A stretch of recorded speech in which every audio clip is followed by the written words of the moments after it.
বোর্ডে দেখো একটা সেন্টেন্স আমি লিখেছি, সিইং ইজ বিলিভিং। তো এখানে যে সি হচ্ছে ভার্ব, তার সঙ্গে আইএনজি হয়ে সিইং হয়েছে, ঠিক সেরকম বিলিভ তার সঙ্গে আইএনজি হয়ে বিলিভিং হয়েছে।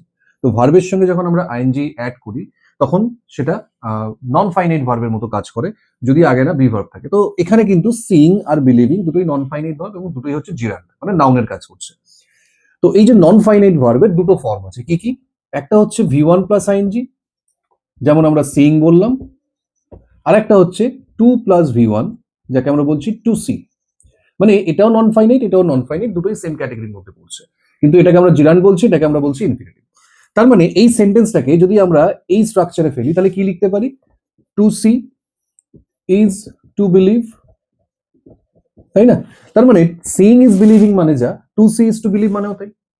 ঠিক সেরকম বিইং মানে যা, সরি, বিইং কথাটার মানে যা, টু বি মানে তাই। আবার সেরকম ইটিং মানে যা, টু ইট মানে তাই। তাহলে ওয়াচিং মানেও যা, টু ওয়াচ মানে তাই। কারণ দুটোই নন ফাইনাইটের মধ্যে পড়ছে, being to be, eating to eat, watching to watch, তাই না? চলো এবার দেখে নেওয়া যাক এদের আমরা ইউজটা কিভাবে করব। যেমন আমি যদি একটা সেন্টেন্স লিখি যে he enjoyed watching the movie, আর একটা সেন্টেন্স লিখলাম he enjoyed to watch the movie. ঠিক আছে, তাহলে he enjoyed watching the movie আর he enjoyed to watch the movie. তাহলে আমরা এখানে কি দেখলাম যে আইএনজি আর টু প্লাস ভি ওয়ান দুটোই নন ফাইনাইটের মধ্যে পড়ছে, সেম ক্যাটাগরি। তার মানে এটাও নন ফাইনাইট ভার্ব, এটাও নন ফাইনাইট ভার্ব। তাহলে কি আমরা এটা আর এটা দুটোই বলতে পারি? যেমন আমরা সিইং কে টু সি বললাম, তাহলে ওয়াচিং কে টু ওয়াচ দিয়ে সেন্টেন্স লিখতে পারি? পারি না। আমরা কিন্তু এটা লিখতে পারবো, এটা লিখতে পারবো না, কারণ এনজয়েড এর সঙ্গে আমরা কখনো ইনফিনিটিভ অর্থাৎ টু প্লাস ভি ওয়ান এটা লিখতে পারি না। তার মানে আমাদের এবার জানতে হবে যে কোন ভার্বের সঙ্গে আমরা টু প্লাস ভি ওয়ান দেবো আর কোন ভার্বের সঙ্গে আমরা ভি ওয়ান প্লাস আই দেবো। মানুষের মতো ভার্বেরও কিন্তু চয়েস আছে। যেমন আমরা যদি একটা এক্সাম্পল দিয়ে বুঝি ব্যাপারটাকে, যে নন ভেজ ফুড কোনগুলোকে আমরা বলি, যেমন মাছ, মাংস, ডিম, এগুলো সবই নন ভেজের মধ্যে পড়ছে। ডিমও যেরকম নন ভেজ, মাছও সেরকম নন ভেজ, আবার চিকেন, মাটন এগুলো নন ভেজ। কিন্তু দেখো অনেক মানুষ আছে যারা ডিম খায় না অথচ মাছ খায়, আবার অনেকে আছে যারা চিকেন খায় কিন্তু মাটন খায় না, but all are non veg food, সব কিন্তু নন ভেজ, অথচ তার মধ্যেও কিন্তু আমাদের চয়েস আছে। কেউ ডিম খাচ্ছে না, মাছ খায়, আবার কেউ চিকেন খায়, মাটন খাচ্ছে না। ঠিক সেরকম ভার্বেরও চয়েস আছে।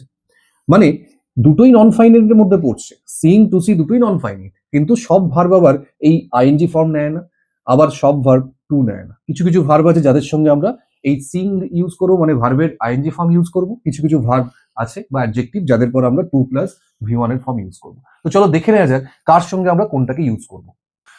দেখো এবার এই যে আমরা কতগুলো ভার্ব লিখেছি, এনজয়, ফিনিশ, অ্যাভয়েড, এই যে কান্ট হেল্প, এগুলোর সঙ্গে আমরা সবসময় কি করব? নন ফাইনাইটের আইএনজি ফর্মটা বসাবো, মানে জিরান্ড বসবে ভার্বের সঙ্গে আইএনজি। যেমন হি এনজয়েড ওয়াচিং দ্য মুভি, বা আমি বলতে পারি হি অ্যাভয়েডস টকিং টু মি।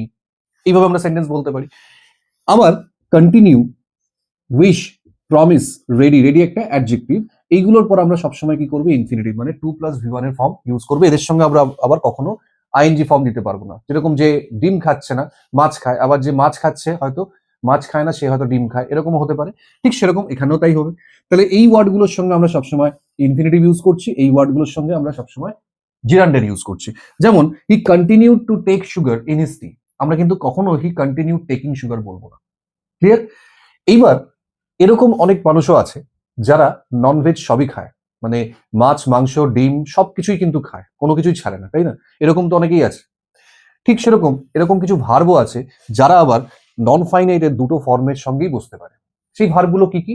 যেমন ধরো স্টপ, লাইক, বা রিমেম্বার,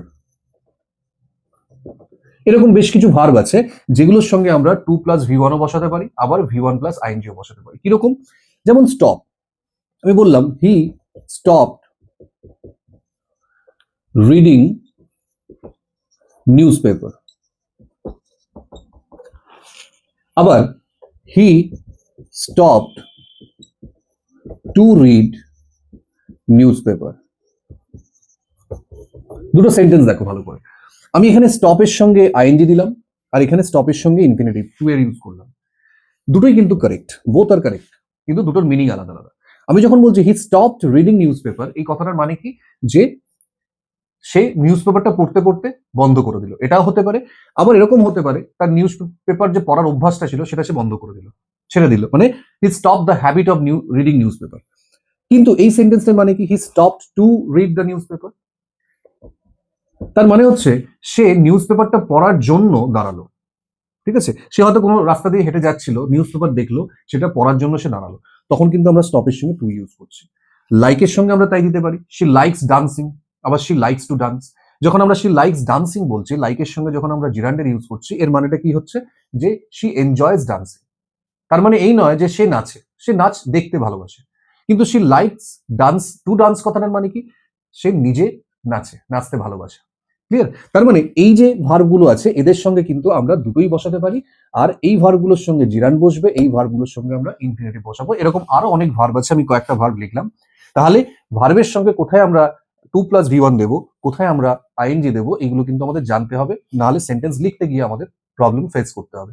তো দুটোই নন ফাইনাইট ভার্বের মধ্যে পড়ছে, কিন্তু ভার্বের চয়েসটা আমাদের বুঝতে হবে। এক একটা ভার্বের সঙ্গে আমরা এক একটা ফর্মে ইউজ করবো according to the choice of the verbs.